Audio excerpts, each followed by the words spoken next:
Hello and welcome back to my channel. In today's video, I will show you how to download and install the VWorld app. So let's get started.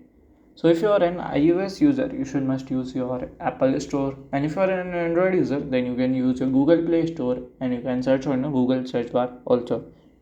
So here I am using my Google search bar. So I will just open my search bar and search for the app. So I will just go here.